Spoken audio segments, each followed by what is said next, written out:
자, 반갑습니다. 여러분들이 보낸 사소한 자랑거리 또 한번 읽으면서 시작을 해볼까? 지난 주말에 시각디자인 MT를 갔다 왔는데 너무너무 재밌었어요. 제가 고등학생 때까지는 정말 내성적인 사람이었는데 MT 가서 느낀 것이면 제가 정말 외향적이고 재밌고 쾌활한 사람으로 많이 바뀌었다고 느꼈고 바뀐 제 자신에 대해 신기하기도 하고 대견스럽기도 하고 너무 좋아요. 선배나 새내기들과 많이 친해져서 너무 즐겁습니다. 그치. 사실 외향적이다 내향적이다가 절대 좋다 나쁘다의 기준은 아니겠지만 뭔가 사람들하고 더 이야기하고 싶어지고 더 활발하게 사람을 대하고 싶어졌다는 거는 되게 좋은 현상 중에 하나라고 생각을 해. 축하합니다. 보리차를 마시기 시작했는데 그 덕에 물을 많이 마시게 되어서 좋은 습관이 생겼다고 생각합니다. 와, 너희 중에 그 집에 보리차 항상 마시는 친구들 있지? 엄마한테 정말 고마워해야 돼. 이게 사실 나도 보리차를 되게 좋아했는데 그러니까 내가 이제 집안을 이끌 상황이 되어서 보리차를 마시려고 하니까 이게 엄청 귀찮은 일이더라고. 매번 떨어질 때마다 보리차를 끓이는 것 자체가 사실 나도 되게 보리차가 그립다고 생각이 드네. 자꾸 정수기 물만 마시다 보니까. 다다음 주에 완전 오랜만에 에버랜드가 인증샷 보내줘. 재밌겠다. 평소에 초밥 한 판도 잘 못 먹었는데 오늘 하루 종일 밥도 잘 못 먹어서 정말 너무 배가 고파서 한 판 반이나 먹었어요. 아, 초밥 한 판 다들 양 부족하지 않니? 난 내가 너무 많이 먹는 건가? 나는 초밥을 진짜 배부르게 먹으려면은 두 판 반은 먹어야 되는 것 같아. 보통 한 12,000원, 13,000원에 보통 한 판 나오잖아. 나 그거 한 판으로는 진짜 어림도 없는 것 같아. 나한텐 초밥이 너무 어려운 음식이야. 너무 비싸. 양이 적고. 맛있지만. 얼마 전부터 갖고 있었던 신발을 샀어요. 소유가 과연 행복을 가져다 줄 수 있냐고 교수님께서 여쭤보셨지만 잠시나마 행복할 수 있긴 한 것 같습니다. 그치. 이런 작은 행복들이 분명히 있지. 다만 이제 그것들이 지속되기 어렵기 때문에 악함과 죽음 때문에 그래서 문제지만 그래도 이런 작은 행복들 분명히 있지. 정말 집중이 잘 되는 사탕을 발견했어요. 무슨 말이지? 그 사탕을 먹으면 집중력을 높여주는 거야? 그런 게 있어? 근데 사실 되게 좋은 공부법이긴 해. 공부할 때 사탕을 하나 입에 물고 공부하는 게 당을 지속적으로 공급을 해주니까 공부도 잘 되고 뭐 살도 잘 찌겠고. 엄마가 어린이날 선물로 구슬 아이스크림 사주셨어요. 귀엽네. 친구랑 주민번호 뒷자리가 똑같아요. 이럴 수 있구나. 그치. 그러면 아마 그 사는 지역도 비슷하다는 얘기겠고. 이런 경우도 있을 수 있지. 그치. 근데 신기하겠다, 진짜. 이거 적을 때마다 저의 일주일을 돌아보는 것 같고 그렇게 찾는 자랑거리가 있다는 것에 잘 지냈구나라고 생각합니다. 네, 이게 자랑이고 싶어요. 이걸 통해서 너희가 일주일을 한번 되돌아봤으면 좋겠어. 내가 일주일을 어떻게 보냈지? 내가 잘 살았다라고 말을 할 수 있나? 나도 기억하지 못하는 좋은 일이 뭐가 있었지? 이런 것들을 한번 돌아보는 게 되게 의미가 있는 것 같아. 도서관에서 쪽지가 왔어요. 뭐 지켜보고 있었습니다. 뭐 이제 그런 거겠지. 달달하구만. 전공 수업의 시험에서 압도적인 점수로 1등을 했어요. 교수님께서도 어려운 난이도의 수업이라고 하셨는데 좋은 성적을 받아서 기분이 좋네요. 수고했어. 오케이, 여기까지. 자, 이제 본격적으로 수업 시작해 보겠습니다. 자, 지난 수업에서 드디어 어찌 보면 내가 본격적으로 기독교라는 단어를 꺼내기 시작했었지. 그래서 사실 지난주 수업에 해당하는 부분은 매번 찍고 업로드할 때마다 좀 굉장히 걱정이 되는 회차이기도 해. 왜냐면은 드디어 기독교 얘기를 짠 했을 때 아이들이 되게 거부감을 갖진 않을까? 되게 싫어하진 않을까? 내지는 막 속았다 이렇게 생각하진 않을까? 그래서 사실 굉장히 두려운 마음으로 노트를 봤었는데 굉장히 좀 좋은 이야기들이 많아가지고 일단은 같이 한번 읽고서 또 거기에 대한 내 생각을 좀 얘기해 주려고 해. 저는 무교이지만 교수님이 말씀해 주시는 기독교에서 찾을 수 있거나 말하는 행복이 궁금해졌어요. 맞아, 그러니까 나는 결국 이 수업의 목표는 너희들한테 행복을 알려주고 싶기 때문인 것 같아. 그러니까 처음에 학교에 강의가 제안이 오고 이 강의를 수락하고 또 강의를 준비하면서 계획했던 거는 어떤 수업을 해야지 그 느낌이 솔직히 아니었어. 그러니까 사실 솔직히 말하면은 원래 이 수업 이런 내용이 원래는 아니거든. 교재도 있고 한데 글쎄 내가 어떤 막 너희한테 직업인으로서 어떤 강의를 하고 막 그런 것보다도 그냥 나한테 15주간의 시간 동안 너희를 설득해보고 싶었어. 왜 기독교를 믿어야 되는지. 그리고 그 기독교를 믿어야 되는 이유도 어떤 정말 내가 목사니까 무슨 교세를 늘리고 교파를 늘리고 이게 아니라 난 진짜 거기서 인간의 행복을 찾을 수 있다고 생각하기 때문에 너희들을 15주간 설득해봐야겠다. 어떻게 설득하냐? 정말로 행복하고 싶다면 여기에 이야기를 꼭 한번 들어봐라. 그래서 기독교를 말하는 데 목적이 있는 수업이지만 더 큰 목적을 말을 하면은 너희한테 행복한 삶의 방법을 소개해 주는 게 목적이 있는 그런 수업인 거야. 성진이 형님만의 방식으로 들려주시는 기독교 내용들이 빨리 들어보고 싶습니다. 무교인 학생으로서 강제로 들어야 하는 과목이 아닌 제 인생을 돌아볼 수 있는 인생에 대한 이야기의 느낌으로 기독교를 점점 다가갈 수 있는 것 같아요. 그치? 그러니까 나는 기독교가 인생하고 굉장히 밀접한 연관이 있다고 생각을 해. 근데 좀 기존에 뭐 몇몇 교회들이나 아니면 몇몇 어떤 기독교적인 매체에서 기독교를 설명하는 방식을 좀 옆에서 보고 있으면은 사실 좀 되게 아쉬울 때가 많아. 기독교를 설명하겠다 그런 취지는 좋은데 뭐 하나님이 세상을 만드셨는데 말입니다. 뭐 이렇게 하나님이 뭐 에덴 동산에서 자꾸 이런 식으로 얘기를 시작을 하거든. 근데 사실 우리는 하나님에 대해서 관심이 없어. 그렇잖아. 우리 삶 멀쩡히 살고 있는데 갑자기 왜 하나님이 사실 존재하는지 안 존재하시는지도 모르는 사람을 갑자기 막 언급하면서 그분이 말입니다. 이렇게 얘기를 하니까 별로 이게 안 와닿거든. 근데 나는 기독교는 우리 인생하고 굉장히 밀접한 종교, 밀접한 이야기라고 생각을 해. 그래서 우리가 함께 공감할 수 있는 그런 데서 이야기를 시작하는 거였고, 그래서 너희가 기독교를 조금 더 피부에 와닿게 느끼게 하고 싶었어. 정말 이런 말대로라면은 기독교란 종교가 나랑 연관성이 있을 수도 있겠구나. 그런 느낌을 주고 싶었지. 삶을 살아가면서 악함과 죽음에 대해 진지하게 생각해 본 적이 없었던 것 같습니다. 어쩌면 나에게는 멀리 있는 요소라고 생각했기 때문입니다. 하지만 이번 수업을 듣고 나서 악함과 죽음이라는 기차에 대해서 경각심이 생겨난 것 같습니다. 저는 기독교에 대해서 어쩌면 좋지 않은 생각을 가지고 있는 사람 중 한 명이었습니다. 대학교에서 기독교를 강요하고 있지 않은가 하는 의문을 매일 던지며 학교를 다니고 있었기 때문입니다. 하지만 성진 교수님의 수업을 들으며 기독교에 대한 생각이 조금은 넓어진 것 같습니다. 진심으로 행복을 위한 해답이 기독교에 있는지 앞으로도 열심히 이 수업을 들으며 알아가고 싶습니다. 굉장히 고마워. 어찌 보면 내 인생에서 가장 보람된 얘기 같아. 그러니까 성진이 형 덕분에 기독교가 궁금해졌어요. 기독교를 알고 싶어졌어요. 악함과 죽음 속에서 기독교가 말해주는 해답을 더 자세하게 알고 싶다는 생각이 듭니다. 컴퓨터 속에서 행복하라는 말이 지금의 저에게 너무 와닿아서 위로가 됩니다. 그치? 그러니까 행복하자. 그거 하나야. 인생 얼마나 힘드냐. 그러니까 너네도 참 쉽지 않은 삶을 살고 있잖아. 그치? 처음으로 교회에 다녀볼까라는 생각을 했던 수업이었던 것 같아요. 항상 수업마다 새로운 생각을 가질 수 있게 해주셔서 감사해요, 교수님. 오케이. 혹시 수업을 듣다가 언제든지 좀 교회에 다녀보고 싶어요. 그래서 교회를 소개해주면 좋겠어요. 아니면 신앙생활을 시작하려면 어떻게 해야 돼요? 궁금증 있는 친구들은 이 번호로 언제든지 문자 혹은 카톡, 전화 주면 좋겠어요. 그러면 내가 뭐 집 근처에 좋은 교회를 소개해 주거나 아니면은 뭐 교회를 찾는 법 혹은 신앙생활 시작하는 법 아니면 뭐 내가 있는 교회로 와도 괜찮고 이제 그런 방법들을 내가 소개를 해줄게요. 알겠죠?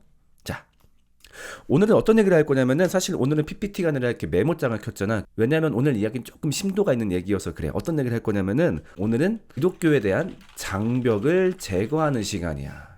자, 기독교에 대한 장벽 뭘 말하는 걸까? 아마 너희들 중에서 기독교에 대해서 호기심을 갖고 듣고 싶어도 이 기독교에 대한 마음의 장벽이 단단하게 있는 친구들이 있을 거야. 그러니까 예를 들면은 기독교에 대해서 도저히 납득이 안 가는 부분. 그래요. 교수님 말씀 들으니까 기독교에 대해서 알아보고 싶다가 또 잠깐만 그런 건 너무 납득이 안 가요. 도대체 기독교는 왜 그런 거예요? 라든가 아니면은 감정적으로 상처받는 부분. 아니 교회에서 이러이러 하던데 나한테 이렇게 말을 하던데 혹은 이러이러한 모습을 봤는데 나 사실 그게 너무 이해가 안 가서 혹은 그게 너무 아파서 기독교를 못 듣겠다. 아니면 세 번째 논리적인 부분. 아니 어떻게 기독교에서는 이렇게 주장하는지 모르겠다. 이 논리적으로 말이 안 되지 않느냐. 그래서 내가 기독교를 마음 편히 알아보긴 어렵다. 이런 친구들을 위해서 이러한 장벽들을 하나하나 내가 직접적으로 언급하고 하나하나 제거하는 시간을 가져보도록 해. 자, 제일 첫 번째 기독교에 대한 장벽 뭐가 있을까? 좀 가슴 아픈 이야기지만 이걸 한번 이야기해 볼게. 왜 목회자 중에서 범죄자들이 많은 건가요? 내가 먼저 이 얘기를 한번 꺼내볼게. 정말 사실은 굉장히 회피하고 싶은 질문이지만 회피할 수가 없지. 실제로 목회자들 중에서 범죄를 저지르는 사람들이 많으니까. 그런 썰이 인터넷에 돌 때가 많지. 그 전문직 중에 성범죄율 1위가 종교인이다. 근데 사실 요거는 정확한 정보는 아니야. 사실 전문직 중 성범죄율 1위는 다른 직업이야. 근데 내가 그 직업을 말하면은 조금 이제 신뢰가 될 수 있으니까 성범죄율 종교인이 바로 2위를 차지하고 있거든.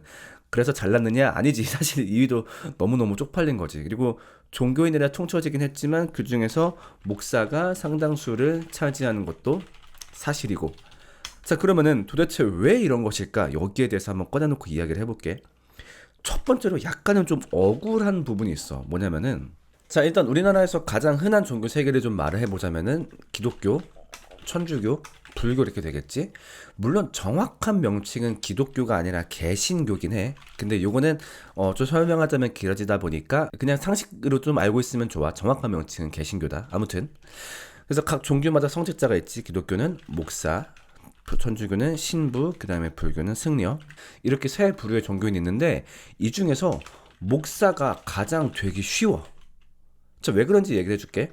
일단 승려. 그러니까 일단 승려는 딱 보더라도 승려를 하겠다라고 하기에는 뭔가 되게 어떤 감정적인 장벽이 되게 높지. 일단은 머리도 깎아야 돼. 그 다음에 옷도 좀 다르게 입어야 돼. 결혼도 못해.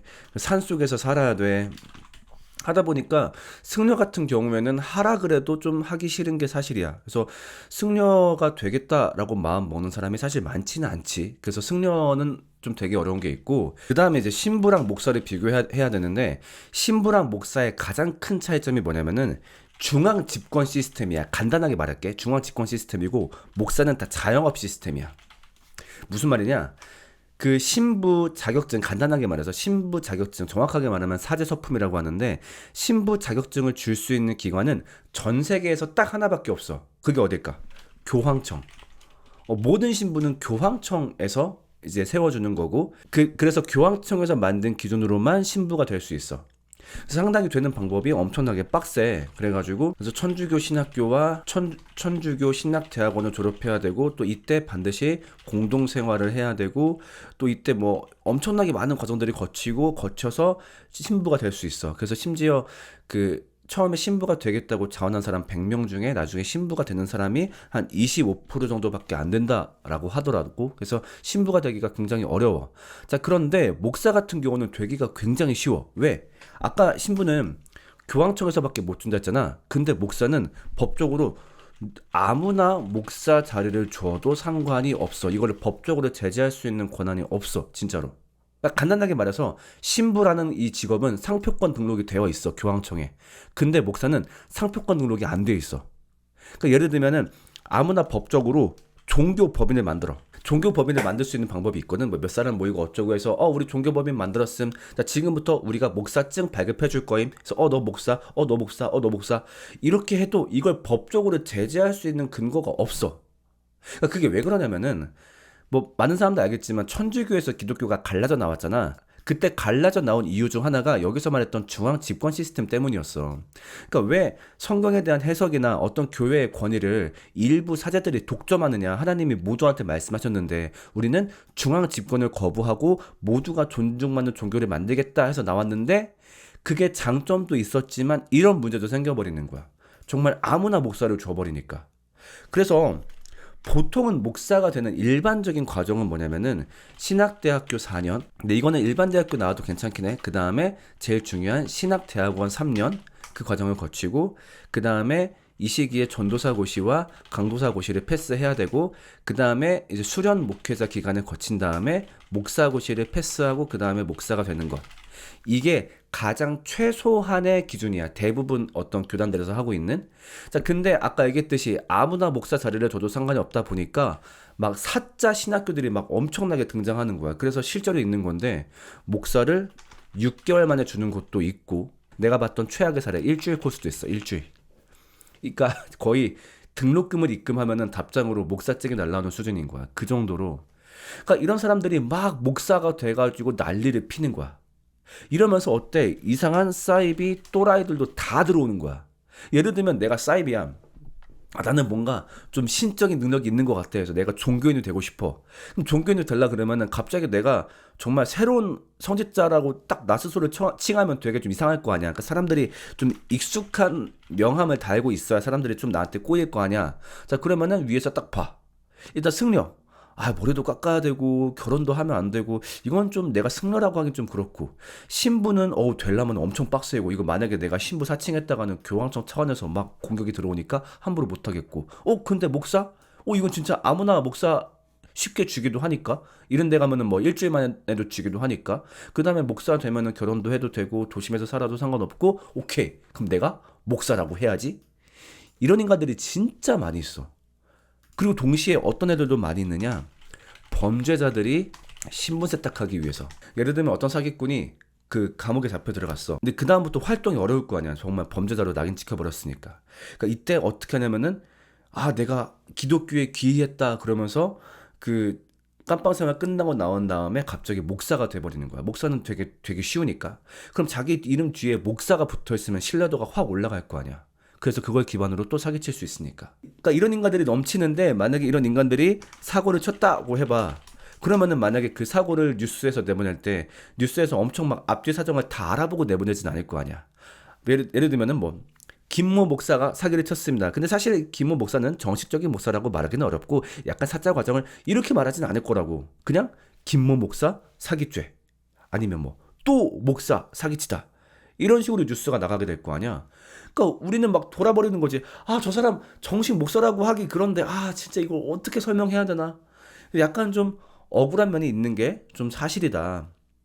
일단 그걸 좀 첫 번째로 해명하고 싶고, 그런데 사실 동시에 뭐도 있냐면은, 그러면은 정식 과정을 거친 목회자는 사고를 안 치냐, 그런 점에서 솔직히 좀 반성해야 될 부분도 있는 게 사실이야. 왜냐면은 종교인이 되었다라고 하면은 뭔가 사람들의 어떤 추앙과 우러러봄, 그런 시선들을 좀 경험하게 돼.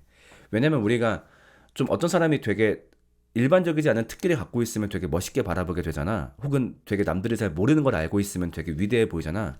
근데 특히 종교 같은 경우는 모든 사람들이 관심을 가질 수밖에 없는 어떤 삶과 죽음, 신에 대한 걸 다루고 있다 보니까, 누군가가 종교인이래 그러면 싹 이렇게 우러러보는 게 있어. 그러면 그 힘을 갖고 잘못된 데 활용하는 인간들이 분명히 있단 말이지. 그 힘에 취하거나 아니면 애초에 그 힘만 노리고 오거나. 그래서 그런 인간들이 있어가지고, 정식적인 과정을 거친 목사들 중에서도 사기치는 목사가 있는 게 사실이다. 그래서 사실은 어떤 교회가 목사님들을 스스로 견제하고 관리 통솔할 줄 알아야 되는데, 그래서 몇몇 목사님들은 자기 교회에 군림하려고 하다 보니까 좀 그런 일이 발생하고, 분명히 또 우리가 반성해야 될 부분도 맞다라고 얘기하고 싶네. 자, 그다음 두 번째. 또 민감한 얘기지. 헌금. 도대체 교회에서는 돈을 왜 걷나요? 도대체 헌금 어디다 갖다 쓰는 건가요? 그치. 일단은 일부 교회에서 정말 헌금을 잘못되게 걷고 잘못되게 사용하는 사례들이 분명히 있지. 아마 이거는 너희 중에 교회를 다닌 친구들, 아니면 옛날에 교회를 다녀봤던 친구들 중에서도 한 번쯤은 겪었던 문제일 수 있긴 할 텐데, 이 헌금을 강제적으로 걷는다든가, 아니면은 이 헌금을 불투명하게 사용한다. 그러니까 사용처를 똑바로 공개하지 않고 뭐 어떤 개인이 마음대로 사용한다. 이 두 가지는 헌금의 가치관에서 다 어긋나는 것들이야. 만약에 어떤 교회가 이렇게 헌금을 걷는다? 그럼 거기는 정상적인 교회가 아니다라고 나는 단적으로 얘기할 수 있어. 자, 그러면 헌금은 왜 걷냐라고 했을 때 간단하게 설명하면 그래. 자, 우리가 예수님이 너무 좋아졌어. 예수님 너무 좋아요. 짱짱맨. 예수님, 우리가 뭘 해드리면 좋을까요? 하니까 예수님이 뭐라고 말씀하셨냐면은, 야, 니네가 나한테 뭘 할 생각하지 말고 니네 나한테 그렇게 고마우면은 이웃을 사랑해줘 라고서 예수님이 우리한테 이웃 사랑이라는 명령을 내리신 거야.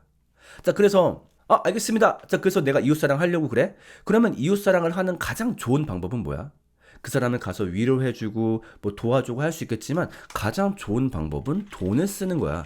돈을 모아가지고 그 이웃들이 필요한 것을 채워주는 거지. 그래서 헌금은 목적은 뭐냐? 돈을 모아서 이웃사랑을 실천하기 위해서야. 그리고 동시에 이 이웃사랑을 가능하게 하는 예수님의 이야기를 잘 전할 수 있도록 활용하는 거. 자, 그래서 예수님의 말씀을 전하는 것을 선교라고 말하고, 이웃사랑을 하는 것을 구제라고 말을 하거든. 그래서 모든 헌금은 이 두 가지의 목적 아래 쓰이게 되어 있어. 그래서 선교 같은 경우는 예수님의 이야기를 말할 수 있는 교회를 유지하기 위한 유지 비용, 분명히 유지 비용이 필요하겠지. 그 다음에 이걸 전하는 것을 업으로 하고 있는 목사님들의 생계 비용, 그것도 중요한 거니까 그런데 사용이 되겠고, 그 다음에 구제는 우리가 알고 있는 것처럼 어려운 이웃들을 돕는 데 사용이 되고 있지.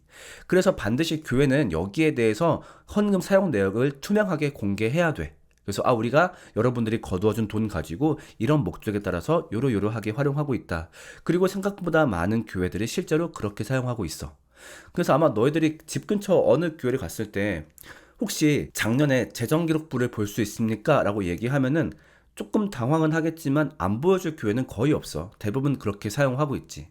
그러니까 간혹 그런데 이제 뭐 예를 들면 목사님의 생계를 지원하는 면에 있어서 너무 과한 돈을 목사님한테 준다든가 그런 사례도 분명히 있지. 만약에 그렇다라고 한다면은 그런 데는 헌금을 분명히 잘못 쓰고 있는 교회다라고 말을 하고 싶고, 그런데 내가 아는 굉장히 많은 교회들은 이 헌금을 걷어서 올바른 면에 잘 사용하고 있어. 그래서 아마 너희 중에서 그 사회복지에 좀 관심이 있는 친구들은 아마 지역 사회복지센터를 방문해 보면 알 수 있을 텐데, 그 각각의 지역에서 사회복지기관이 하지 못할 일들을 교회가 굉장히 많이 해. 그래서 이 사회복지사분들이 인정하는 게 있어. 사실 뭐 교회가 마음에 들든 싫든 만약에 교회가 없어진다면은 당장 우리나라 복지 시스템에 엄청나게 크게 빵꾸가 난다. 는 건 다 인정하시거든. 그만큼 교회는 돈을 거두어서 이 두 가지 목적에 사용하고 있다. 그래서 헌금을 걷는다. 하지만 이런 목적이라 하더라도 막 강제적으로 걷는다거나 액수를 지정해서 이만큼 갖고 와. 그 다음에 내가 어디다 쓰든 뭔 상관이야. 이런 식의 태도를 보이는 교회가 있다? 거기는 분명히 잘못되었다라고 말하고 싶고 그렇지 않은 교회가 더 많다라고 분명하게 얘기하고 싶어. 자, 그 다음 많이 나오는 질문인데, 자, 과학과 관련된 문제. 왜 성경은 과학의 발견을 부정하나요? 혹은 왜 성경은 과학적으로 말도 안 되는 이야기가 이렇게 많나요? 이제 이런 이야기들이 있지. 자, 요거 같은 경우는 굉장히 좀 조심스러운 이야기 중에 하나야. 왜냐면은 기독교 내부에서 좀 이 문제를 엄청 뭐랄까 병적으로 집착하시는 분들이 있어. 아, 우리는 과학과 싸워야 돼. 과학은 세상을 속이고 있어. 막 이렇게 보시는 분들이 계신데 나는 좀 그분들의 주장에 동의하기가 어렵고 사실은 내가 갖고 있는 생각이 소수의 의견도 아니고 사실은 요즘엔 주로 기독교의 의견이기도 해. 그래서 예를 들면은 진화에 대한 이야기를 한번 얘기를 해볼게. 보통 이제 교회를 다니시는 분들 중에서도 진화의 내용을 잘 알지 못한 상태에서 거부감을 가지는 경우가 상당히 많거든. 자, 근데 진화는 뭐에 대한 설명이냐면은 어떻게 종이 탄생했는가에 대한 설명인 거야. 그치? 종. 어떤 생물이 한 종만 있었어. 근데 한 종만 있었는데 어느 순간 이 종이 갈라지기 시작한 거야. 이 새로운 종은 어떻게 탄생한 거지? 어떤 원리로 이게 탄생한 거지? 이 종의 탄생을 밝히고자 하는 게 바로 진화인 거지. 자, 근데 창조는 뭐야? 어떤 것에 대한 얘기냐면은 그 생명이 어떻게 탄생했는가. 그러니까 이 종이 어떻게 갈라졌나 그게 아니라 이 애초에 최초에 만들어졌던 생명이 어떻게 탄생했는가 그리고 이 모든 일의 원인이 무엇인가 이것을 따지고자 하는 게 바로 종교의 영역인 거지. 그러니까 이거는 과학의 영역인 거고. 그러니까 사실은 서로 부딪히는 이야기가 아니야. 그러니까 무슨 말이냐면은 사실 종교인들도 우리가 이 모든 일이 하나님이 하셨다라고 믿지만은 그렇다면 하나님이 어떤 원리로 이 세상을 만드셨는지 우리는 몰라. 그걸 관찰할 수 있는 능력이 없으니까. 그리고 과학자들 같은 경우는 관찰할 수 있는 능력이 있어서 이 세상의 원리를 분석하고 밝혀낼 수 있겠지만 그렇다면은 이게 원인이 왜 일어나는가? 자, 예를 들면 우리가 진화라는 것을 과학자들이 밝혀냈어. 그러면 이 진화가 왜 발생했을까? 어떤 존재가 진화를 일으켰나? 여기에 대해서는 과학자들도 모르거든. 그러니까 과학은 원리를 설명하고 종교는 원인을 설명하려고 하지. 그러니까 서로 분명히 도와주고 서로 상호 보완할 수 있는 관계야. 서로 싸우는 관계가 아니라는 거지. 예를 들면 하나만 더 얘기해 볼까? 빅뱅이 맞을까? 아니면 창조가 맞을까? 이 개념이 아니라는 거야. 서로 싸우는 개념이 아니라는 거야.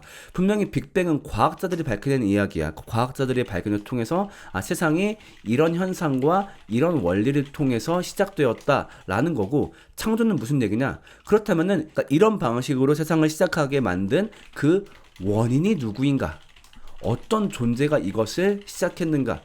여기에 대해서 물음을 던지는 게 바로 종교인 거야. 그러니까 과학하고 종교는 서로 부딪히지 않고 우린 서로 다른 분야의 얘기를 하고 있군요. 끄덕끄덕하고 넘어가면 되는데 일부 종교인들 중에서 여기에 대해서 굉장히 막 목숨 거는 사람이 있어. 그래서 진화 얘기하면 무조건 잘못된 거고 빅뱅 얘기하면 무조건 잘못된 거고 하지만 나는 거기에 절대 동의하지 않는다는 점. 일단 과학자들은 정말로 수많은 시간과 노력을 들여서 귀하게 발견한 건데 말 한두 마디로 그 사람들의 발견들을 폄하하는 건 정말 좋지 않다라고 생각이 들어. 그래서 물론 가끔은 과학과 종교가 겹치기도 해서 고민해야 될 부분도 있지만은 뭐 거기에 대해서 한번 기회가 된다면 개인적으로 설명할 수 있으면 좋겠는데 여기서 설명하기 너무 기니까. 근데 대부분 그 사례들은 과학과 종교는 크게 부딪히지 않더라. 그리고 무엇보다 우리가 갖고 있는 성경이라는 책, 성경 이거는 지구 조립 설명서가 아니다라는 거지. 그러니까 그런 게 문제가 되는 거야. 성경책을 봤더니 지구를 6일 만에 창조했다고 나오거든. 그러니까 이런 말이 있다 보니까 정말로 지구가 6일 동안 창조되었나 보구나. 그래, 이거는 지구가 어떻게 만들어졌는지 그 원리를 설명하는 이야기야 라고 보는 사람이 있는데 그렇게 보기가 어렵지. 생각해봐. 이 성경이란 책이 기원전 4,000년 전에 사람에게 설명하는 책인데 정말 세상에 처음에 만들어진 원리를 어떻게 다 설명하겠어. 그렇잖아. 뭐 빅뱅이 있었고 그때 무슨 플레어가 폭발을 했는데 우주 팽창이 벌어지고 우주 복사를 스타트되고 이런 설명을 다 할 거야? 그렇게 못한단 말이지. 그러니까 그냥 인간이 알아들을 수 있는, 그때 당시 사람들이 알아들을 수 있는 언어로 최대한 낮게 설명한 거기 때문에 뭐 실제로 이럴 수도 있겠지만 꼭 이것이 진짜 지구의 원리가 정말로 여기 안에 다 들어있다라고 말하기는 사실 어려운 부분들이 있어. 그래서 서로 싸우지 않아도 된다. 누구 하나가 맞고 누구 하나 틀리다 문제가 아니라 각자의 연구들이 각자의 의미를 지니고 있다라고 나는 생각을 하고 싶어. 그래서 간혹 가다가 과학의 이야기를 받아들이면 종교를 못 가지나요? 기독교에 못 들어오나요? 이렇게 고민하는 사람도 있는데 절대 그렇지 않다라고 말을 해주고 싶어. 자, 그 다음 마지막 네 번째를 볼게. 네 번째는 상당히 좀 되게 막막한 문제이긴 한데, 정말로 신이 존재하나요? 그치. 사실 이 질문은 안 던질 수가 없지. 그러니까 결국 이 수업에서 어떤 얘기를 하든 간에 그 신의 존재를 전제하는 걸 테고 그 신을 믿으라라고 하는 걸 텐데, 잠깐만, 신이 존재하는지 어떻게 알 수 있냐? 사실 눈에 보이는 것도 아니고 느낄 수 있는 것도 아닌데, 그렇다 보니까 여기에 대한 물음을 할 수밖에 없지. 자, 근데 일단 내가 인정하는 건 뭐냐면은 신의 존재를 밝히는 거, 불가능해. 내가 분명히 인정하는 부분이야. 신의 존재를 증명해보자? 불가능하지. 자, 만약에 신이 실제로 존재한다라고 가정해보자고. 세상을 만들고 이 온 우주를 창조하고 이미 그 능력 자체가 우리의 이성을 벗어난 능력이야. 그렇잖아. 세상을 막 만들고 이걸 어떻게 해. 그렇다 보니까 그런 존재가 실제로 있다라고 해도 우리의 이성으로 이해를 못하는 게 너무너무 당연하겠지. 그리고 동시에 그것도 있어. 뭐냐면은 원래 창조자는 창조물 안에는 존재하지 않는 법이지. 무슨 말이냐? 자, 더 글로리란 드라마가 있었어. 그 더 글로리란 드라마 쓴 사람은 누구지? 김은숙 작가라는 사람이야. 자, 그러면은 우리가 더 글로리 그 안에 그 드라마를 열심히 보다 보면은 김은숙이라는 사람을 발견할 수 있나? 절대 없을 거야. 그 안에는 김은숙이라는 사람이 만든 창조물들이 나와서 김은숙이라는 사람이 만든 어떤 갈등 관계를 빚고 있지만 그 어디에도 김은숙이라는 사람이 등장하지 않아. 언제 알 수 있어? 그 드라마 세계에서 나왔을 때. 그래서 뭐 엔딩 크레딧이 올라간다든가 아니면 뉴스 기사를 보았을 때 비로소 이것을 김은숙이 썼구나라고 알 수 있겠지. 그런 것처럼 하나님이 세상을 만들었다라고 한다면은 분명히 이 세계 안에는 계시지 않을 거야. 그러니까 외부 입장에서 만들 수 있는 거잖아. 그래서 신의 존재를 밝히는 것은 불가능하다. 하지만 반대로 신이 존재하지 않는다는 것을 밝히는 것도 불가능하다는 거지. 그러니까 지금 봐서 알겠지만 신이 존재한다라고 해도 우리의 이성을 벗어난 존재일 테고 우리의 창조물 바깥에 있는 존재이기 때문에 그 존재가 없을 거야 라고 함부로 말하기는 어렵다라는 거지. 신이 있냐 신이 없냐 이거는 내가 봤을 때는 동등한 주장인 것 같아. 그러니까 누구 하나가 멍청하고 누구 하나가 똑똑하고 이런 게 아니라 어쨌든 신이 있다라는 증거는 없어. 동시에 신이 없다라는 증거도 없어. 결국 신이 있다라고 주장하는 쪽은 뭐냐면은 지금 세상의 모든 어떤 현상들, 모든 물질들, 모든 존재들의 원인이 있을 거라고 생각해. 그리고 신이 없다는 쪽은 아니야, 나는 이 모든 것들 중에서 원인이 없이 그냥 우연히 발생한 거라고 생각을 해. 그냥 각자 어떤 것을 믿느냐 선택하기 나름인 거지 그 어느 쪽도 우월하거나 열등한 주장이 아닌 것 같아. 자, 근데 그렇다고 이렇게만 끝내면 조금 찝찝하긴 하지. 어쨌든 신이 있다라는 증거가 조금이라도 있어야 그래도 기독교 얘기를 들어볼 수 있을 거 아니냐. 그래서 아까 내가 그 얘기했잖아. 김은숙 작가가 만든 더 글로리 드라마 안에는 김은숙 작가가 없다고. 그렇지만 그래도 그 드라마를 유심히 살펴보다 보면은 이건 뭔가 김은숙 작가의 손길인 것 같아 라고 강하게 추측할 수 있는 부분들은 분명히 있단 말이지. 신이 있다고 강하게 추측할 수 있는 근거 하나를 얘기해 보려고 해. 물론 몇 가지가 더 있지만 딱 하나만 소개해 볼게. 심지어 뭐를 활용해서? 수학과 과학을 활용해서. 수학, 과학, 종교와 상관없지 않나? 아니야. 꽤 상관이 있거든. 자, 지금부터 한번 얘기를 들어봐. 너네 수학에서 소수라는 거 알고 있지? 소수. 소수는 뭐야? 나눴을 때 1과 자기 자신밖에 없는 수가 바로 소수야. 예를 들면 뭐 있지? 2, 3, 5, 7, 9는 소수야 아니야. 소수 아니야. 9는 나누면 3도 있으니까. 11 이런 게 바로 소수들이야. 그래서 소수를 한번 표로 정리해보면 자, 이게 바로 소수표거든. 그러니까 숫자에서 이제 소수만 색칠을 한 거야. 근데 우리가 딱 봐도 뭔가 느낌이 오는데 이게 뭔가 규칙이 있는 것도 같고 없는 것도 같고 되게 애매하지 않아? 이게 정말 규칙이 있나 없나? 사람들이 너무 헷갈리는 거야. 그래가지고 이 소수의 규칙을 밝혀내 보겠다라는 것은 세상에 있는 모든 수학자들의 목표였어. 소수의 규칙은 있는가 없는가 이걸 밝혀내는 거. 그래가지고 정말 고대 그리스 때부터 여기서 정말 수많은 수학자들이 도전을 했거든. 근데 대부분 다 실패했어. 자, 그랬다가 근데 사실은 조금 더 자세한 이야기가 있는데 이거 다 설명하면 너네 머리 아플 거잖아. 그치? 대부분 수포자도 많을 테고 정말 쉽게 알려줄게. 정말 쉽게. 자, 그랬다가 리만이라는 사람이 소수의 공식을 하나 발견한 거야. 잠깐만. 소수에다가 완벽한 공식은 아니지만 이거 약간 뭐 이렇게 좀 둘둘둘 말아보고 어떻게 했더니 우리가 알고 있는 원주율 파이를 넣으니까 약간 비슷한 공식이 나오네.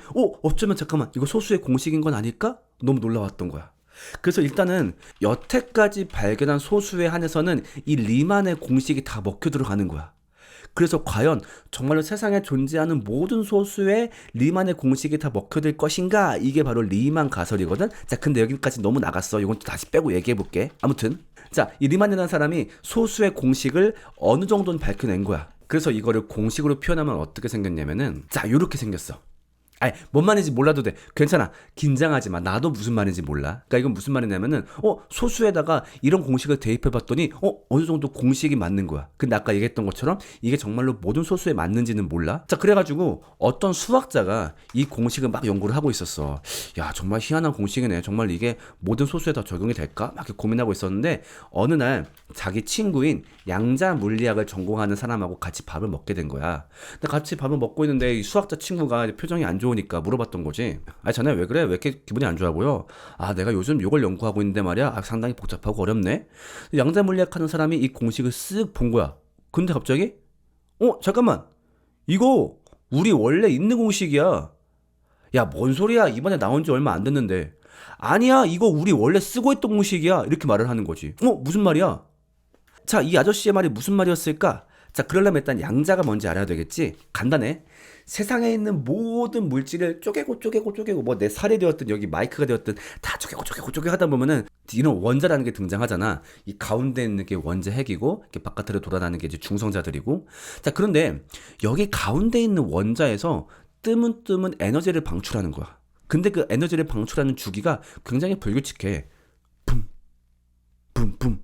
붐붐붐 이런 식으로 굉장히 불규칙해. 그래가지고 야 잠깐만 이거 좀 규칙을 좀 공식화해서 찾아보자 해서 나왔던 공식이 이거였던 거야. 그러니까 이 수학자들이 몇천 년간 밝혀내고 싶었던 그 공식이 이미 세상 모든 물질 정말 뭐 양자는 여기저기 다 있잖아. 여기도 들어있고 여기도 들어있고 세상의 모든 물질 속에 수학자들이 몇천 년간 고민했던 공식이 다 들어있었던 거지. 이미 그 안에. 근데 양자는 뭐야? 세상에 처음 만들어졌을 때부터 지금까지 한 번도 변함없는 물질이야. 그 말은 세상이 처음 만들어졌을 때부터 이 엄청나게 고도로 복잡한 수학 공식이 이미 그 안에 있었다는 거지. 세상이 만들어질 때부터. 자, 그렇다라고 한다면은 세상은 엄청나게 고도로 지적인 존재가 만들었다라고 보는 게 더 합리적이지 않을까 하는 게 내 주장이야. 어때? 좀 재밌지? 이 정도면 신이 있다라고 추측하는 것도 나쁘진 않겠지? 물론 끝까지 부인할 수는 있어. 잠깐만 이것도 어쨌든 우연히 발생할 수 있는 거 아니냐? 그치 물론 그 확률을 여전히 무시할 수 없어. 그렇지만 이렇게 고도로 발달된 수학 공식이 정말 그 조그만 세계 안에 들어있게 하려면은 정말로 우연일까? 어떤 놀라운 존재가 이걸 만들었을 때 가능하지 않을까라는 게 내 생각인 것이. 어때? 그걸 생각한다면은 세상에 신이 있다라고 가정하는 것도 그렇게 멍청한 가정은 아니겠다 생각이 들어. 자, 어때? 오늘 이야기 좀 재밌었니? 아니 조금 어려웠니? 그러니까 평소보단 조금 딱딱한 이야기기도 하고 조금 어려운 이야기도 포함되어 있어가지고 너희가 어떻게 들었는지 모르겠어. 그래서 노트를 통해서 좀 너희가 느꼈던 부분들을 솔직하게 얘기해주면 좋겠거든. 다음 주부터는 이제 오늘은 장벽을 제거했으니까 본격적으로 기독교의 이야기를 들어볼 거거든. 과연 어떤 이야기가 펼쳐질지 그리고 내가 늘 얘기하는 이 행복과 기독교가 어떤 상관이 있는 건지 궁금해하면서 다음 시간에 와주면 좋겠어. 우리는 다음 시간에 만날게. 안녕.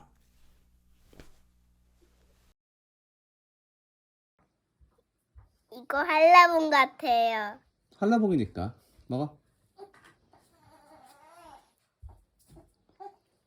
이거 너무 맛있어요. 입에 암 넣고 깨물어봐. 크게 암 넣고서. 음, 음, 음, 막 하품도 나오고 그랬어? 그랬어? 아이고. 그래서 어떻게 됐어, 아비야?